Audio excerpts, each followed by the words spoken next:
of home. The roots of this conference are several, but one was certainly my concern on returning to England after many years to see not just the idea of home changed. And of course, the idea of home when I left was sort of split between these very aggressive public housing projects and a fairly conventional sort of middle-class idea of the detached home. Not just change, but in a sense become lost, become very diffuse both in terms of policy, but most troubling of all for me is, and you very quickly forget after return that these things are clear in your imagination when you return, lost in terms of desire. We seem to no longer desire. There seems to be no clear idea for the form and character of home. And I felt that would be something that, I mean, it is, we see these things more clearly than many, and it seems to me a very poignant issue within the heart of a culture as a measure of its confidence and its sense of future. I do hope that's one of the issues we're able to discuss today. We are very pleased to have guests from outside the AA, Emma Cleary from Keele University, and it's a very great pleasure to welcome Slavoj Žižek from Slovenia. Let me welcome you. And let me ask Mark Cousins to shape the day. Mark.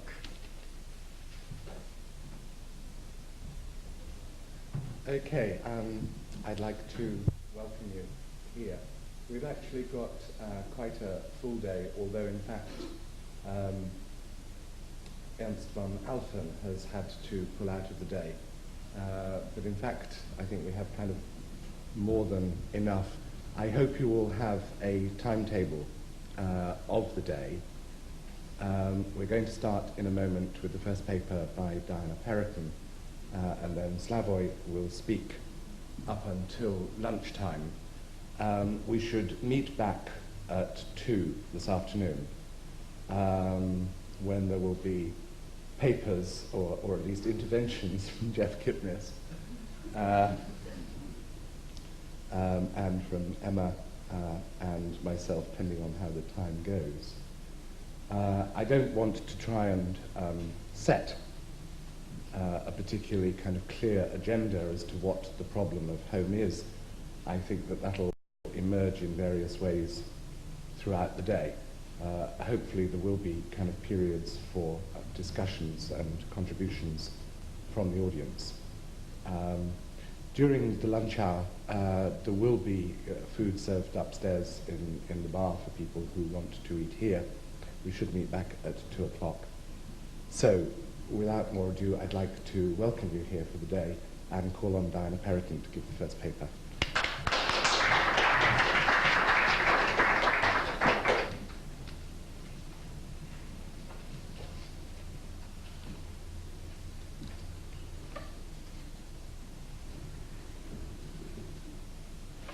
In a way, I'm going to have to begin by actually picking up on one of the things that Alan Balfour said, that in many ways, if I have a thesis at all, it's that I think perhaps we put too much emphasis on home, which is not to say that I think we put too much emphasis on the way that we build them as architects or the way that they're designed. But I think it's quite significant that we're having a one-day conference on the home. I've noticed that there are many more books being published on issues of home, not just housing, but the kind of issues that go behind home. It's almost as though there's a kind of culture of home. And in a way, that's what I wanted my talk to be about, where I think that culture has arisen from, and perhaps in a way demonstrating why I think it's there. But part of the reason I would say that I think there is this kind of culture of home is because it seems to me that home is seen as somewhere where, for a start, we can nurture ourselves. It's nice and private, it's kind of safe. That's where we get on with deciding who we are. And also it's somewhere where quite functional things go on. There are functional developments which end up applying to us all, because they're things like washing machines and fridges and what have you, that are accessible to all of us. I say all of us with some reserve, obviously. there are those for whom there is no such thing as home, but I'm speaking really in terms of this expectation that all people do have the right to a home, and that the home is a place where we can represent ourselves and express ourselves. And the idea that I think would be fairly commonly felt, that since we all have this right to home, or should have this right to home, the more adequate or the more perfect it is, the more perfect society would then be. And so what I wanted to talk about was the network of different ideas that might lead up to this, because I don't think that these assumptions would always have been so obvious in a way.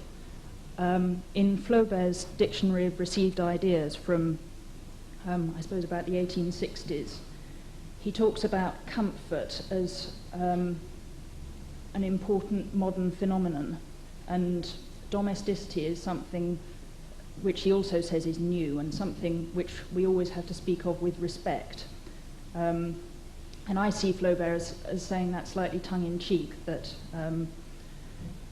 he was recognizing that that was the way home in the mid-19th century was seen, but also recognizing that these were new phenomena. The network of ideas that I think lead into it, I'm sure one could go on listing them forever, but the kinds of things I was going to pick up on are things like the importance of individual sensation, individual sense experience, individuality in general, taking it beyond just sense experience, things that I'll probably consider less, but I think that they're implied in everything that I'll be talking about, are things like the tremendous population increases over the last 200 years, 250 years, and the possibility of an ever-increased apparent sort of efficiency in the stuff of living, of being able to get on with the practical stuff more and more easily. And I'm going to trace this kind of chronologically. I'm sure there will be lots of bits that don't quite fit chronologically, but I'm building up something as though it's vaguely historical. If there is a theme to what I'm saying, it's looking mostly at the representational quality of home, what home might be trying to say and why, but clearly it will be drawing on other things.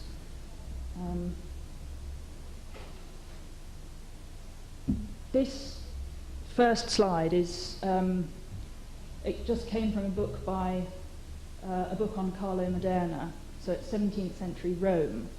But in a way, it's a bit random. I could have chosen any number of slides. The point of it, if I can get this to work, is looking at the way that, certainly in the 17th century, I think ways of living were about something very different. These are both unbuilt projects. The top one is a proposal for the Archpriest of St. Peter's, so I suppose it's not your normal home. But what I wanted to point out was that, for a start, I don't think anybody really knows what these rooms are, and I'm rather making it up from studies that I have read, that one has this succession of rooms, all enfilade, so that you move from one to the next, to the next, to the next. Usually in these setups, the penultimate room, assuming that you enter here, is the audience chamber. And all the rooms that come before that are to do with your status in terms of how grand you are and how grand your guests are. That either you will move forward through the rooms or they will. And then eventually you meet and talk, have an audience in one of them. And the little rooms off the side, like this chapel, people wouldn't go into them actually to hear Mass, but there is always a chapel in these rows of rooms where, if it's time for Mass, one hears it going on. As far as I can gather, the rooms tend to be full of your gentlemen followers who are supposed to make polite conversation with whoever's visiting. And there is really very little emphasis on any idea of comfort for a start. I think also this fact that we don't really know what the rooms are is because they weren't for anything in particular, that they would all move around. And the reason I say I think it's probably the penultimate room that was the audience chamber is that in the Italian setup there's usually a bedroom behind that. But the French in the 17th century used their bedchamber as the audience chamber. But all these rooms moved around. If you ate, tables would be brought, commodes would be brought if you needed to go to the loo. I mean, it's all... it's not that there wasn't access to comfortable things, it's just that home is not about those comfortable things. It's about being part of the city. That I don't think one could separate these rather grand homes from the idea of having a kind of diplomatic or active role in the city. The one below is a project for the Barbarinis, a Barberini palace. And again, I don't claim to know exactly what's going on, but there are various enfilades of rooms that one can create which have chapels at some point along them. And I think this is just to do with a family made up of different branches, and sometimes they would borrow each other's rooms for different things. And the reason I'm talking about noblemen, when clearly home shouldn't be applying just to them, is that it's here that the kind of representational aspect of home is the clearest. It's not to do with representing yourself as a personality in any way. It's to do with presenting your position within the hierarchy of the city. And the reason I mentioned the gentlemen who stand around is that they presumably would also have places where they slept of their own. But I think they would simply just be bedrooms full of whatever else they needed. That it is not to do with saying anything about who you are except your status as the city perceives you. So living is either completely functional or it's to do with this stuff that I vaguely call diplomacy, to do with visiting people and the way beyond that the city kind of represents itself. If these are sort of mid to late 17th century, in the 18th century, people start talking about the new art of planning, the art of planning the apartment. And usually the credit for this is taken by the French as being the people who most understood the joys of this new thing called comfort. But the Italians usually say that actually it was them rather than the French. But wherever it comes from, there is a very clear increased emphasis on things like comfort and privacy. And again, I wasn't going to go through actually what the rooms are in these, but I think you can see along the top there's the kind of enfilade of rooms that were there before, and then behind them there are lots more sort of higgledy-piggledy small rooms which all have names like cabinet de this and cabinet de that, which are they're much more private rooms where one would begin to have some kind of private existence and then move out into the more public realm. This slide comes from the introduction to a book by somebody called Le Camus de Mézières. It was originally written in 1780, and it's called The Genius of Architecture, or the Analogy of that Art with Our Sensations.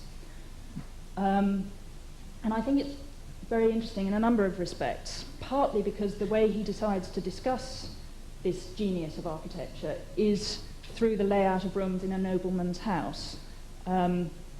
He runs through the house, what order the rooms should come in and how they should look. And of course the other thing about it is that he's talking about the analogy of the art of architecture with our sensations. And the importance of that is in the fact that the way he talks about it, it's clear that different appearances, the different appearances of the different rooms, are expected to arouse different sensations in the mind of the viewer. And these are taken from a 17th century treatise by Lebrun, the painter Lebrun, where he's running through different expressions. The idea being that if you paint these expressions, the feelings that they represent will be felt by whoever's looking at the painting. And this is just another Lebrun doing rather the same, except that they kind of change from people to animals. And this kind of idea comes from people like Descartes and Locke. Descartes, I would say, because he would have begun to claim that one didn't understand things through precedent or convention, but through one's own reasoning about things, that it wasn't just because you knew them to be so or because other people had said they were so, but because you applied your reasoned understanding to them. And Locke, in a way, even more, because as far as I understand it, whereas Descartes was still happy to feel that there was something about being human that meant that one had sort of innate ideas which went with being human, Locke went so far as to say that he thought all knowledge was derived through the senses. One didn't start off with anything. It was only what you received through sense experience that you could then apply this reasoned understanding to.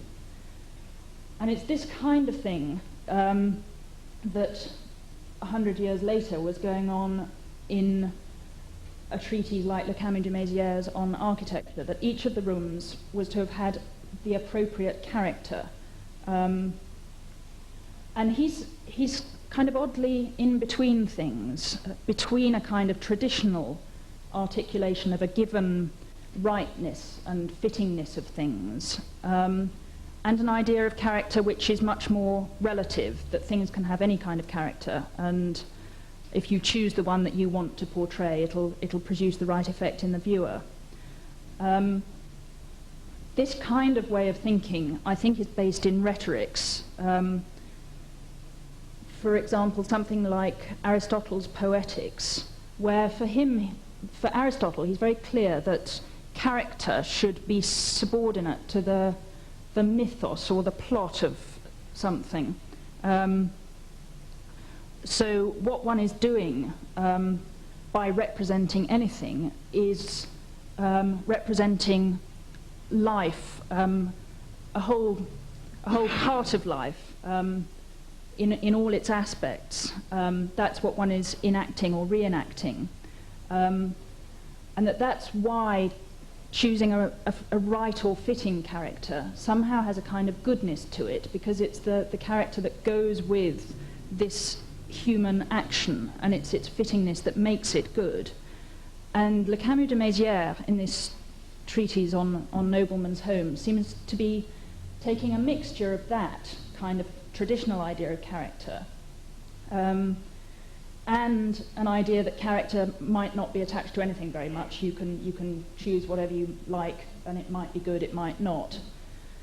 And this gets very clear in the way that he describes the different rooms, that when he's talking about the traditional audience chamber type rooms, or the rooms where one would have waited, he will say things like they should embody the Doric order, or they must have Doric proportions. So he doesn't go into any detail about what he really thinks they should look like. It's just, if he says Doric or Ionic, that's considered to be enough. Somehow he is telling you all you need to know. But when he gets onto the private rooms, they have these much more detailed descriptions. And one of the new private rooms is the boudoir, which is different from the bedchamber, which is still a kind of representative bedchamber where you have your audiences. There's then usually, beginning in the mid to late 18th century, a private bedchamber behind that. And he says that the boudoir would be still more delightful if the recess in which the bed is placed were to be lined with looking glasses, their joints concealed by carved tree trunks artfully arranged and painted to resemble nature. Candles, their light softened by gauzes in various degrees of tautness, would improve the effect. One might believe oneself in a grove. Statues painted and suitably placed would enhance the pleasure and the illusion. So he has to go into these sort of rather over-the-top descriptions, and the only terms that he can use to say what's good about it is that it's to do with pleasure and illusion. So it's not some idea of a kind of ideal perfection that would be generally understood. It's much more that there are things which inspire these kind of romantic images by conjuring up thoughts in whoever sees these rooms. So this kind of being able to choose your character from anywhere, I see as being something that very much takes it away from its traditional association with goodness, rightness, and fittingness. And perhaps it's a bit of a leap, but to me there is a link between that and a more general idea of goodness or morality in life as a whole.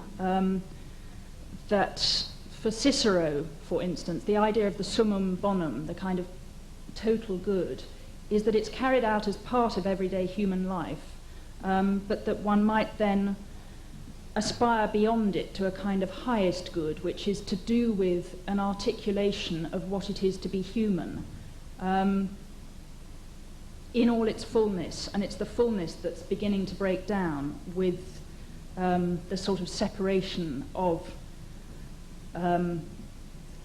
the visible character of something from its relationship to that articulation of a wider order. So I see this to be, you can talk about it either in terms of aesthetics or in terms of morals. And what's beginning to happen to morals is that they're becoming much more like a kind of civil duty, rather than a kind of aspiration of the city as a whole towards the highest good. It's much more to do with the right functioning of a city.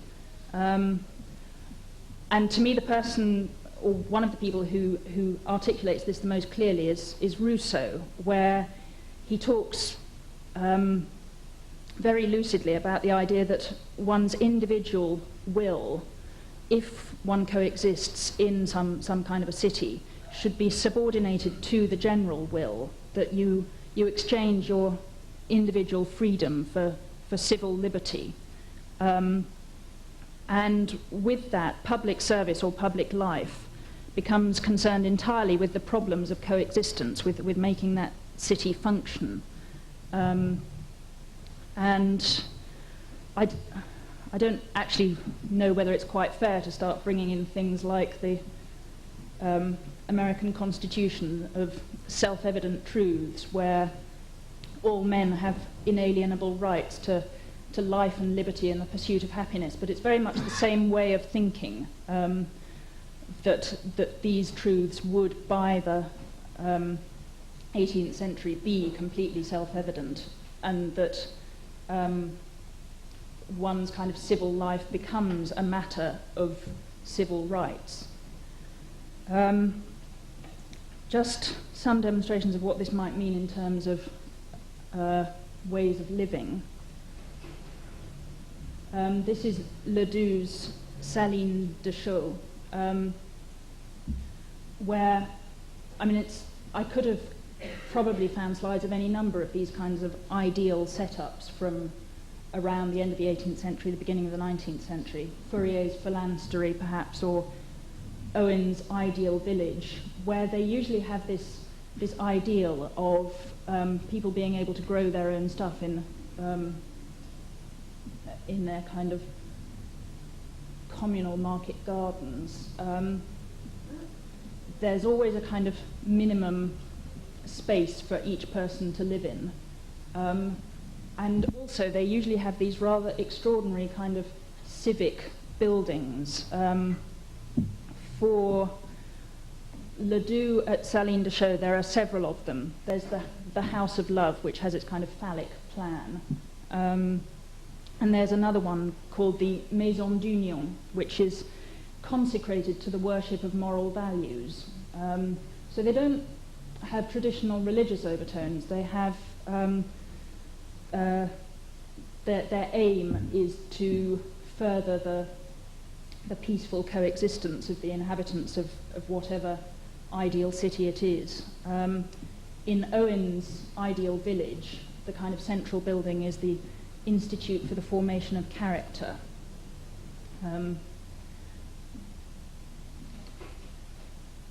These are the actual workers' houses at Salines de Chaux, and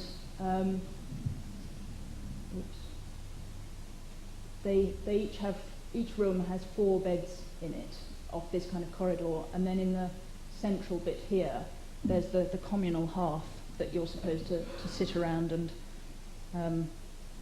be sociable, and then the market garden bits are out at the back.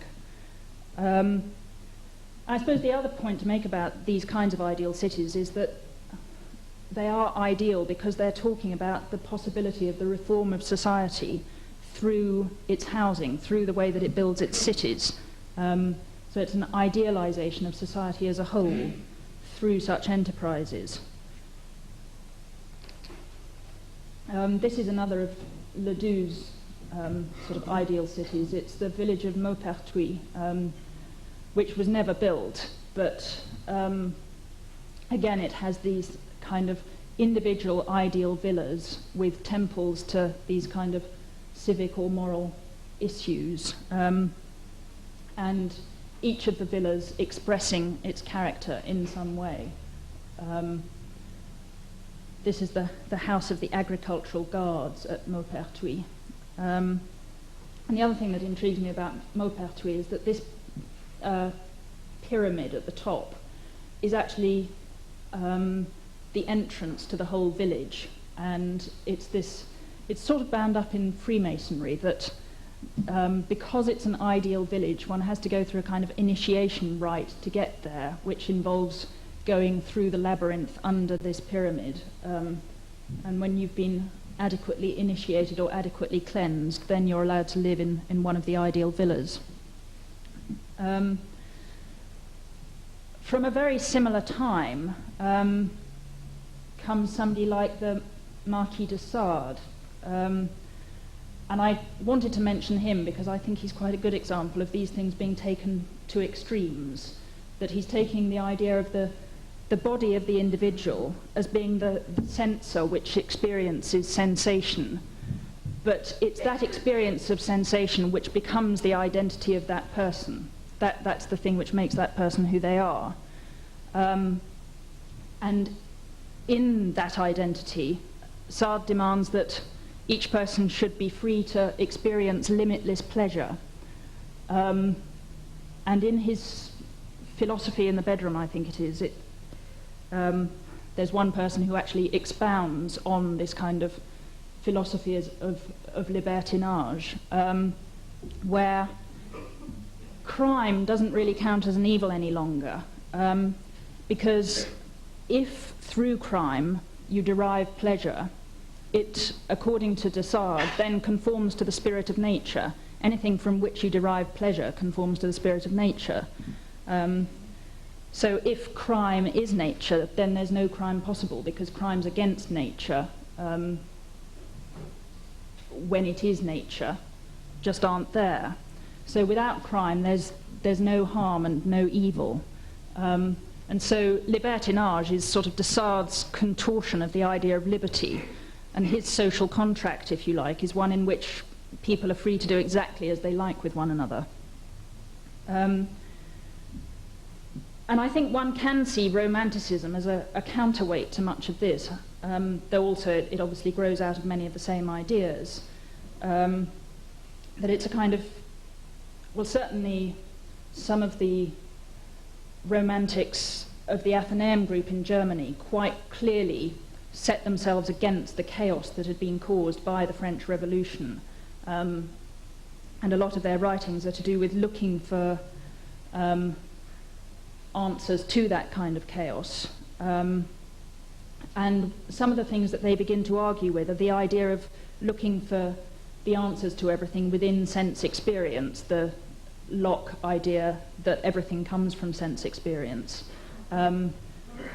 So there's a move to go beyond that, which perhaps, I mean, there are lots of ways that one could describe it, but one might be to take Goethe on beauty. For him, beauty is something which actually reaches the soul, which goes way beyond sense experience, while character for him is something which only classifies and has no connection with anything good, or it simply makes for taxonomies of things. Beauty for him would let you get at the universal, get at the idea of some kind of universal soul beyond the kind of stuff of everyday life. But he talks about the way that you do this by making it your own. You sort of distance yourself from it and then make it your own. And I think that has clear similarities with the Hegelian sort of phenomenology of the spirit stuff, where by raising yourself out of the purely natural into the spiritual, you again kind of, well, the idea of what being is, or what being human is to return to itself from what is other, according to Hegel, that we leave ourselves in order to find ourselves again. But this time it's ourselves according to a sort of universal essence of spirit. And along with these kinds of ideas, one of the key words to me is the German word Bildung, which is kind of the formation of personality, or who you are as a person. But in its more traditional sense, that formation of who you are as a person comes from a kind of preservation of tradition, and a cultivation of your own talents. But they're very much working within a given tradition. Whereas Hegel's Bildung is much more of a theoretical pursuit, where one would understand tradition as history, as something that you could distance yourself from and find these kind of universal viewpoints to see what was going on. And much more prosaic than the kind of Hegelian view of history is the idea of the grand tour, that you go around and collect your history by visiting all these sites, and if you can afford it, bringing as much back as you can. And also going back to the idea of beauty, I think I don't plan to run through all the different kind of notions of beauty and the sublime in Romanticism, but just the one that I see as having the clearest link with history is the idea of ruins and the obsession with ruins, where they kind of are this demonstration, if you like, of man in his humanity standing in awe of the passing of time, that there's a kind of delicious terror at realizing that well, I suppose it's the sort of sic transit gloria mundi, thus even the world's glories pass, and that one can observe these things passing. Sticking to the Ledoux theme, this is the Hôtel Télusson, which it comes, I can't actually remember which book it comes from, but there's a connection being made between it and the Piranesi at the top. That this is actually still 1780s, and that's where I said at the beginning that this isn't entirely chronological. But the idea that one could see home as something that would be preceded by triumphal arches of a kind of Piranesian scale. And I don't know if you can see down here, there's a kind of grotto that the whole house is built on. It's kind of private celebration of nature.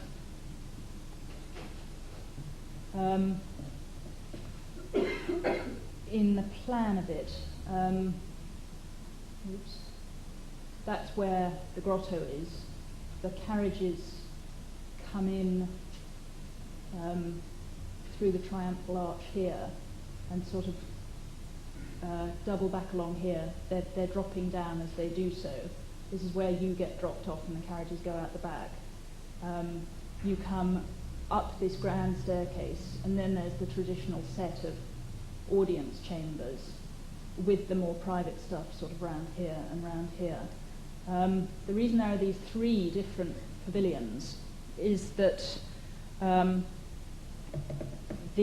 think the central bit actually was built, and it used to be one of these kind of exhibition pieces that you would make a little trip out of the centre of Paris to see. And it was built for a rich old widow who had these two sons, and the pavilions on either side were supposed to be for her sons. And they never did get built. I don't know whether they couldn't stand the thought of living on either side of her. But what's interesting about it to me is that it's a whole home as a kind of celebration of the individual, that it's her idea of how she wanted to present herself to Parisian society. But she's also raising it to a kind of sense of her own importance in a much more universal sense, through being part of history, through using things like triumphal arches, through using this grotto as the kind of creative force of nature on which her house is built. And if that's perhaps a bit extreme, much more familiar would be something like the Sohn Museum. Perhaps it's stretching it a bit again to see this as a home, but I think the basis of it is not dissimilar, that there are these very obvious references to antiquities. And again, he had these difficult sons who he wanted to train to understand tradition through the history that they were surrounded by. And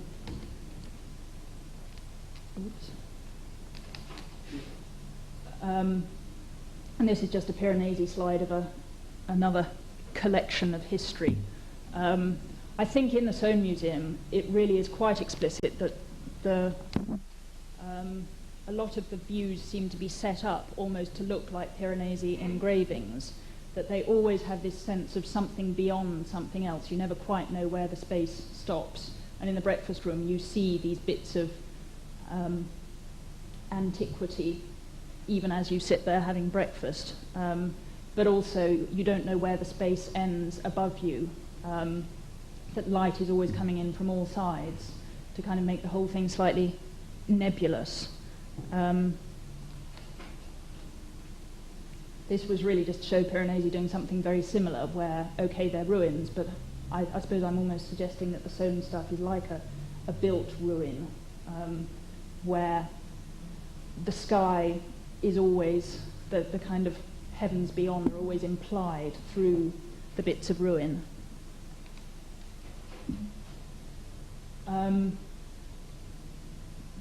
The sort of front room at the Sohn Museum, where pictures are placed against mirrors so that the space goes on behind you.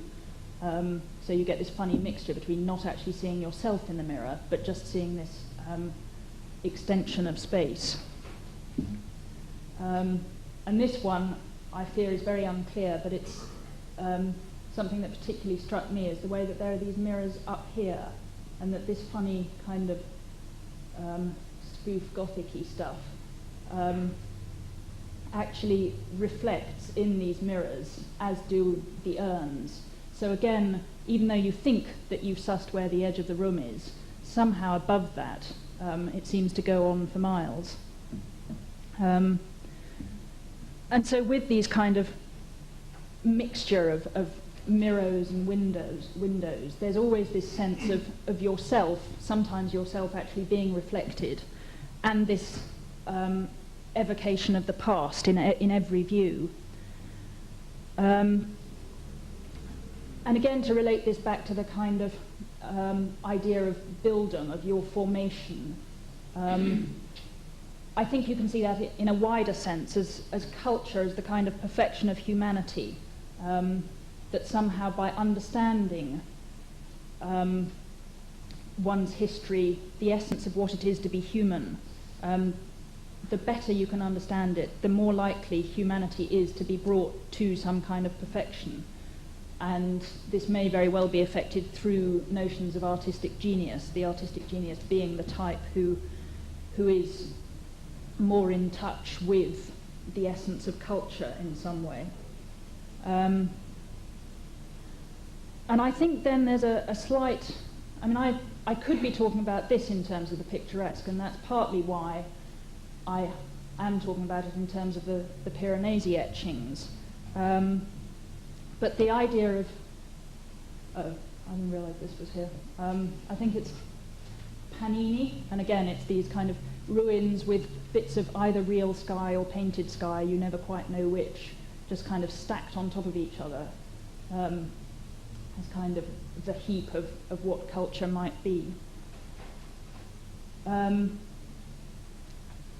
This is Schinkel's gardener's house and Roman baths at Sanssouci in Potsdam. And this is where I think the idea of the kind of scene setting of the picturesque really does emerge very obviously. That it's a kind of funny mixture, this building. This isn't the final plan, but most of it is there. That this bit is the Roman baths bit, which is odd because it's taking the idea of Roman baths, but they're absolutely tiny and incredibly private. So it's not really modelled on a Roman bath. It's your kind of scaled down, dinky model of a Roman bath. And the ground floor here is the gardener's house, and then there are rooms for guests on the floor above. And then over here, in the end, there's a kind of classical temple, which is just a room where you sit and have tea. It's a kind of contemplation tea drinking room. So it's this funny mixture of references to history and kind of nice, comfortable things to do on a Sunday afternoon. And it's all the gardener's house itself is done in this kind of Italianate style. But then there are fragments of spoof antiquity there as well, like under this loggia. There's this kind of bench where you can sit and be surrounded by fragments. And this is seeing it from the end. There's the tea temple, and the loggia is the way into the Roman baths.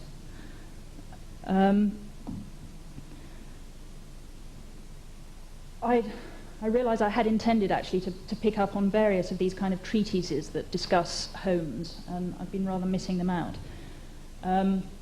But one that I found quite interesting was Laudun's Encyclopedia of Cottage, Farm and Villa Architecture and Furniture, which I think is 1833. And he just runs through those different house types, the cottage and the farm and the villa, what you should put into them, how you choose what style they are, where you should site them. And it's very prosaic, but it's also quite clear in its introduction that people can be made better by coming in contact with beautiful things, that a beautiful scene will make for a more beautiful person. And in fact, he uses these quite traditional words, that appearances which are beautiful will lead to things like refinement and decency and propriety, and that uncouth or ragged or dirty houses will lead to a brutish character and coarse manners. And when he's talking about the largest type of English villa, there's this funny kind of, he says on the one hand that he hopes it won't be a house type that's going to be around for much longer, that the idea that some people are wealthy enough to produce those kinds of houses is something that he hopes the new reformed society will not allow. But then he describes it all in terms of these extraordinary fictive scenes. And I wanted to read a bit from one of them. He talks about, he's set up the ground floor with the library where there's somebody referring to a book and explaining something to somebody. There's a saloon where there's a lady playing a lively air on the piano, and there are other people collecting things from a table before retiring to dinner. And he says, while we have them in these positions, let me ask you what you think of the general effect of the sitting rooms, now seen together through the open doors. Stand for a moment near the bay window at the end of the library and look at the perspective view of the whole, terminating in the distant prospect seen through the opposite window in the drawing room. I hope the effect is not disagreeable.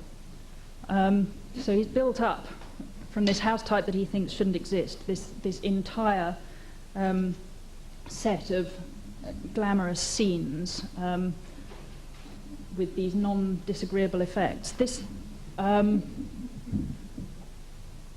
is from the Architectural Magazine of 1836, and it's a villa interior in the 13th century style. And again, I mean, to me, this is very much what Laudun is describing, these kinds of ideas about how one lives in a kind of perfect society. And the difference, I think, between this and perhaps even what Le Camus de Mézières was still talking about in the 1780s is that it's not to do with being fitting to the status of the people who live in them, because after all, most of these types of villas are for the nouveau riche of the Industrial Revolution, whose status is entirely derived from money. So it's to propose or to create that status, and the scenes are the way in which one creates it. This is the Great Hall at Knightshays by Burgess, which is 1860-something,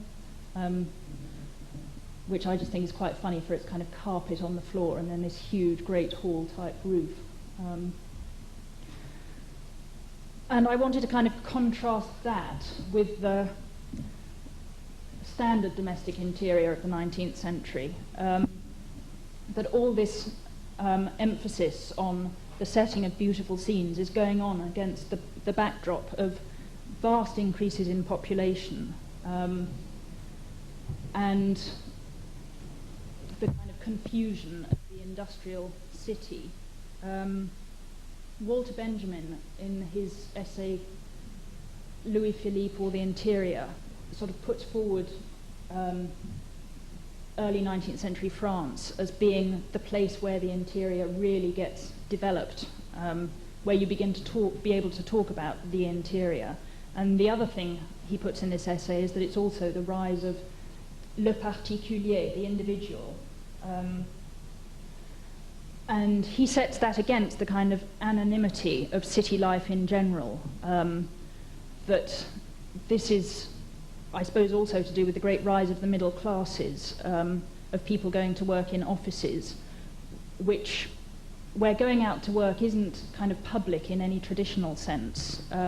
It's incredibly anonymous. And so the place where you can actually speak about yourself is at home. The other thing, I suppose, about that sort of time is when the scientific advances are being made, the vast increases in population allow for one to calculate things like statistical uniformity, for you to actually talk about things like the greatest good for the greatest number or something. That you can also talk about people in terms of ergonomics, you know, why things should be the height they are, because that is the statistical norm. And again, Benjamin suggests that this kind of breeds uniformity, which one then sets one's individuality against. Oh, sorry.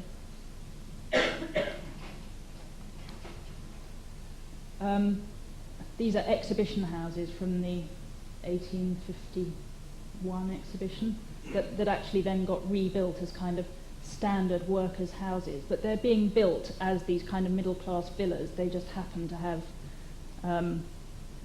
2 maisonettes on each floor, but the idea is that the way one would want to present oneself is as though one comes from a kind of ideal villa.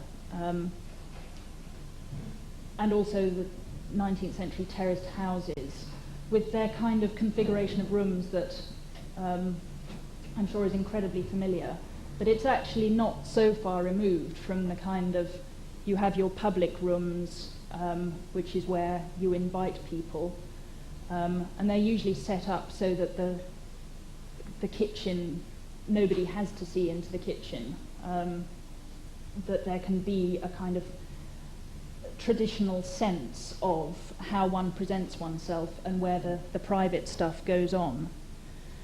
The other thing that Benjamin talks about very clearly is the idea of the kind of bombardment of experiences that the 19th century city produces.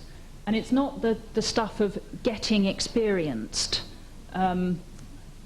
which I see that word Bildung as being about, but it's much more the stuff of endless sensation. It doesn't form you as a person, it just hurls itself at you. And home against that is a kind of stable place where you can form your personality, but it's not personality in the traditional sense of a kind of natural character where each person is a representative of what it is to be human, but it's something much more individualistic than that, where your personality is kind of set up against the anonymity of what's going on outside. And home too, I guess, is where you learn morality as a duty, that if you do have some kind of formation, it's to do with being taught rights and wrongs and goods and bads. It's the kind of world that's described in things like Poe's Man of the Crowd, or in Baudelaire's Flaneur. And I think Baudelaire is particularly interesting as somebody who is always building things up through capturing these myriad experiences. And some of them will be quite, he'll move from things going on in the gutter to carcasses to kind of classical references, all to do with building up a kind of wholeness, some kind of completeness through this capturing of individual experience. And somebody else who's doing a similar thing, I think, is Proust, in terms of capturing each of his memories, that his idea of involuntary memory seems to be that if you can set some memory off and then remember something in more and more and more detail and kind of fix what it was, you can gradually piece your life together, and this gives you your wholeness and your identity. And I think Hannah Arendt actually talks about Proust as achieving his redemption through this, but being very clear that redemption is his private show, that it's definitely his own redemption that he's piecing together. The same sort of thing, I think, is going on with the late 19th century aesthete, the kind of idea of people with the violets in their top pockets and their tremendous enthusiasm for drinking in as much as there is to be drunk in. And I just wanted to read a short quote from this book, Against Nature, which was a novel written in the 1890s. And it's full of these bits where it describes somebody who left Paris because he could no longer stand the kind of disgustingness of it all, but then tries in his new home in the suburbs to kind of create this kind of saturation of experience that for him builds up his wholeness. And there's one bit about a mouth organ. Well, he calls it his mouth organ, and it's actually his liqueur cabinet. And I imagine they're like in the back of a bar where you just kind of get little bits. You can fill up your glass as you please.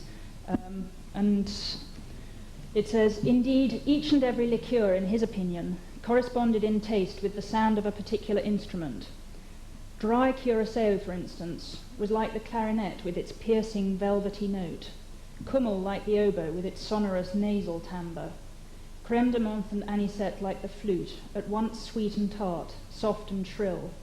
Then to complete the orchestra, there was Kirsch blowing a wild trumpet blast, gin and whiskey raising the roof of the mouth with the blare of their cornets and trombones, Mark Brandy matching the tubas with its deafening din, while peals of thunder came from the cymbal and the bass drum, which Arak and Mastic were banging and beating with all their might. And this whole book is basically the description of this house. Another thing he has is a tortoise, which he wants to kind of wander around the carpet so that it sets off all the patterns in the carpet. But he decides that the tortoise is actually too dark, so he takes it off to the gilders and gets it gilded. And then he has lots of jewels set into the tortoise shell, because hopefully the light will then reflect off the back of the tortoise. But of course by this time the poor tortoise has died, so it doesn't actually wander around the floor at all.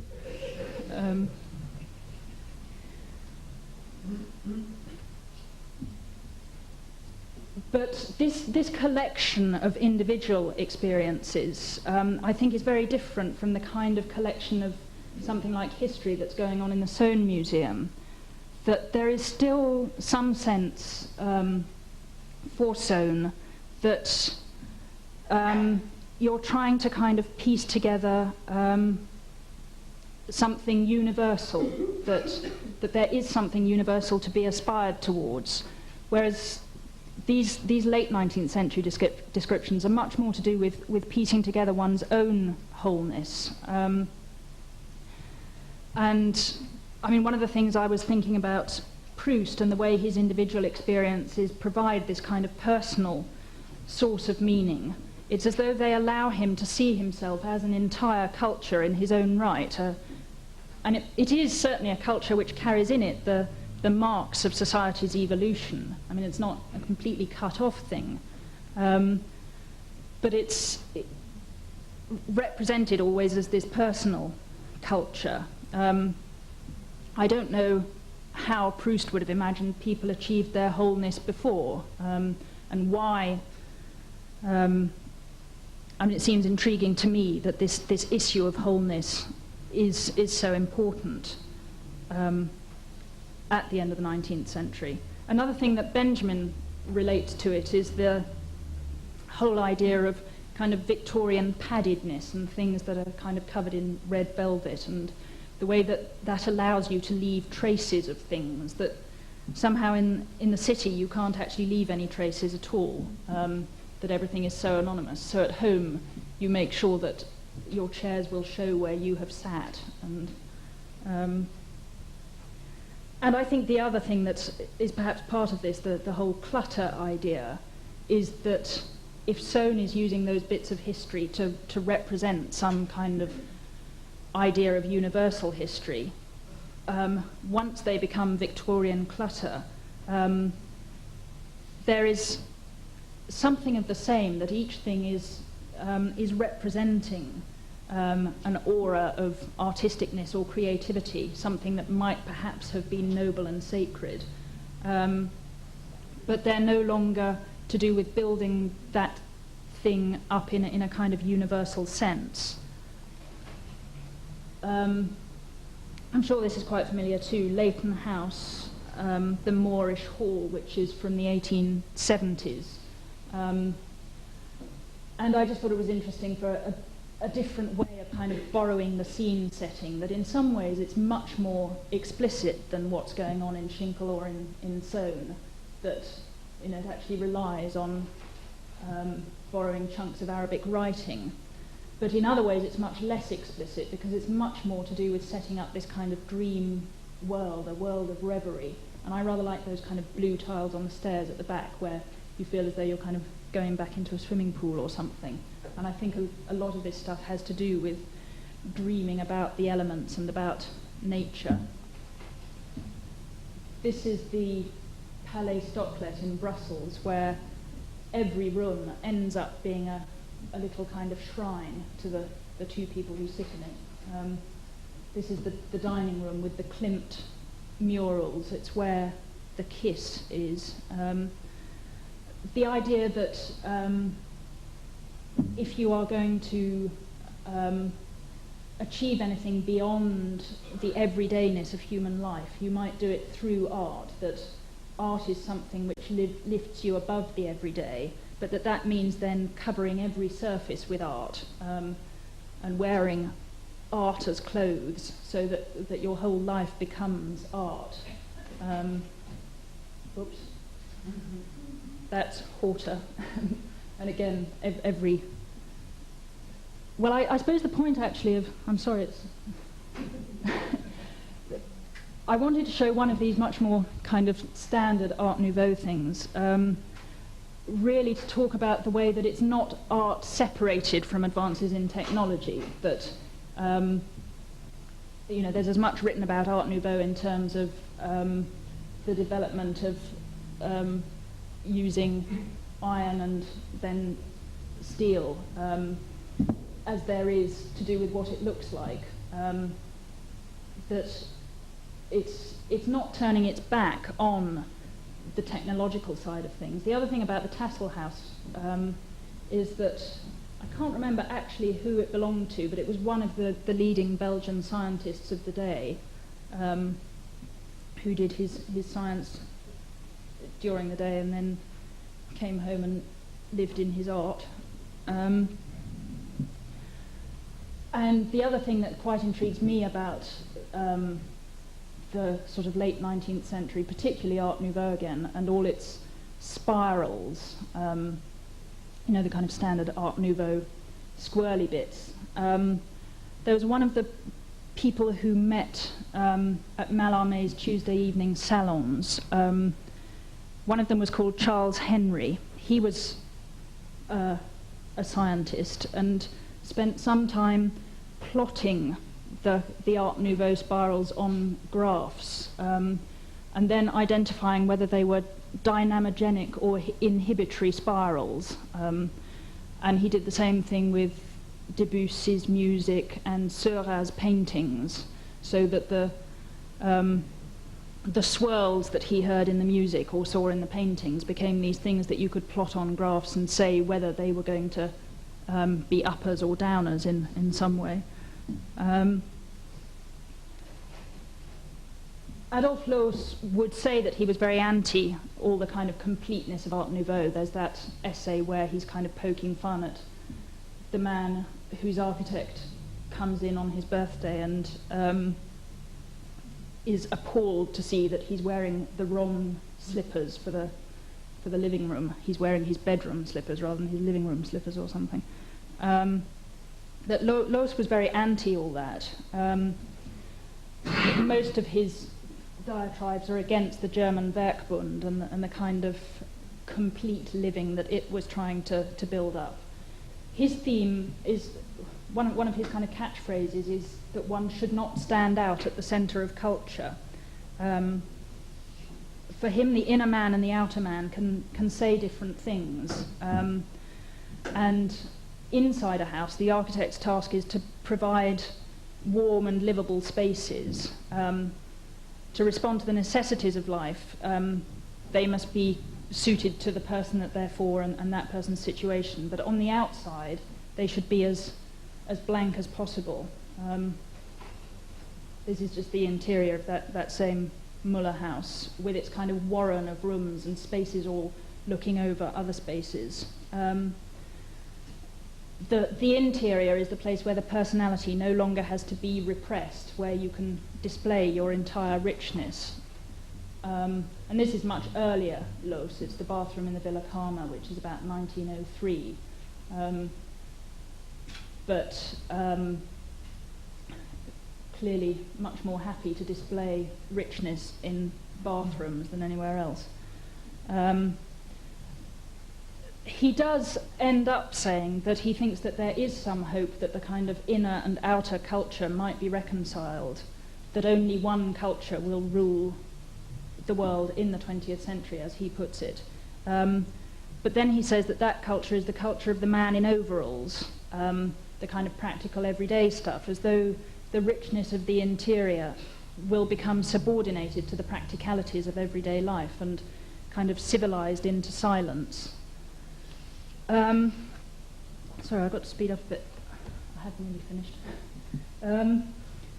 I've been talking in general much more about what the house represents, the kind of possibilities of redemption through a representation of wholeness, of things like tradition and infinite experience. And I haven't really addressed the kind of forward-looking rationality that that's coupled with, except in these little asides. And the fact that one might also talk about a kind of redemption through some kind of theoretical assessment. I'm thinking as much of somebody like Ruskin talking about a renewal of society through a renewal, that a renewal of society has to go hand in hand with a renewal of art. I'm thinking of as much of that sort of thing as of technological advances. And I think the significant thing about the home is that that's the place where all this is very clearly brought together, that memories and traditions and experiences can be respected there, but it's also where the biological cycle of life goes on, where the kind of natural constants of what it is to be human get carried out, that they happen every day or every week or whatever, and they're pretty much the same for all of us.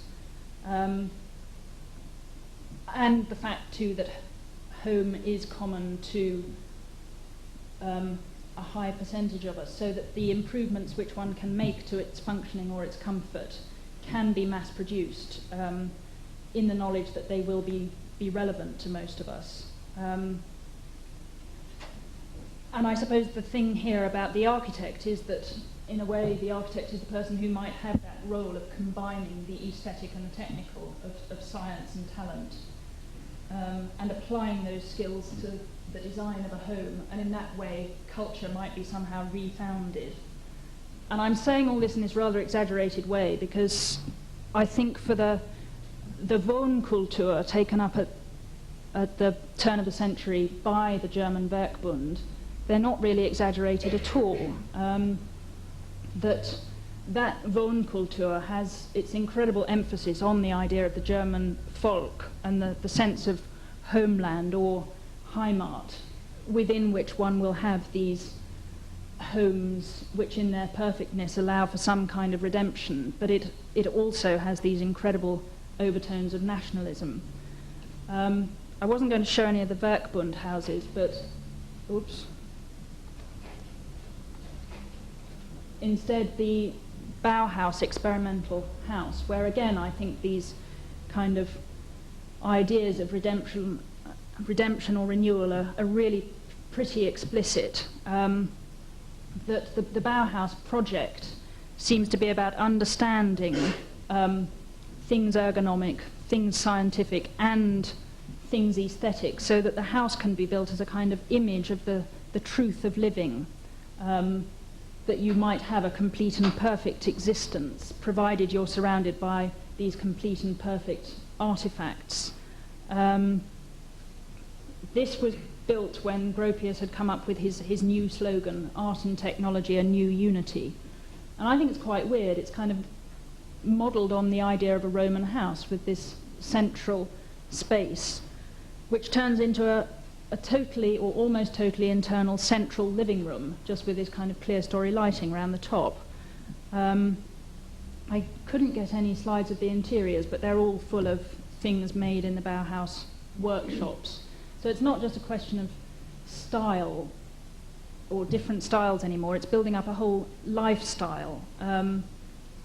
And the other thing that I think makes the kind of aim of this quite clear is this postcard that was used to advertise that exhibition, where the house is being presented in the way that cities are in medieval paintings. And the other thing about these houses is that there are drawings of them kind of right across hillsides, as though this is how society would be made, by the multiplication of these houses. Just to sum up, what I guess I have been trying to show is why I think this idea of the kind of culture of home might be problematic.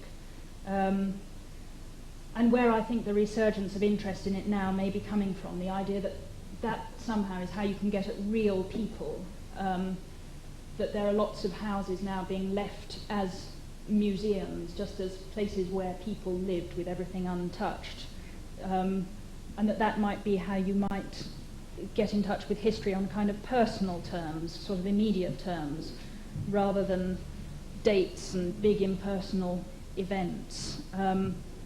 I was also quite tempted to bring in slides from something like Hello magazine to show the way that these real people are represented in their real homes. But I think it's actually quite a strange kind of representation when what the representations are to do with are representing one's personality rather than something kind of more civic beyond that.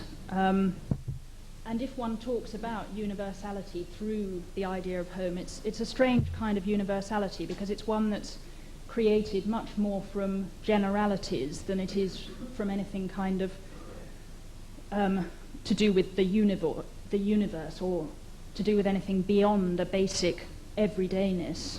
And the idea that one might multiply these things to produce a city, I think, produces a very strange kind of civic life, which is really just the addition of private individuals.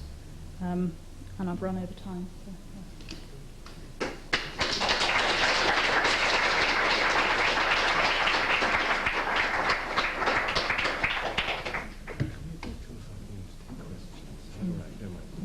Okay, can you open the North Jury Room? Since we've only got a limited time, there are now plenty of seats in the North Jury Room if people want.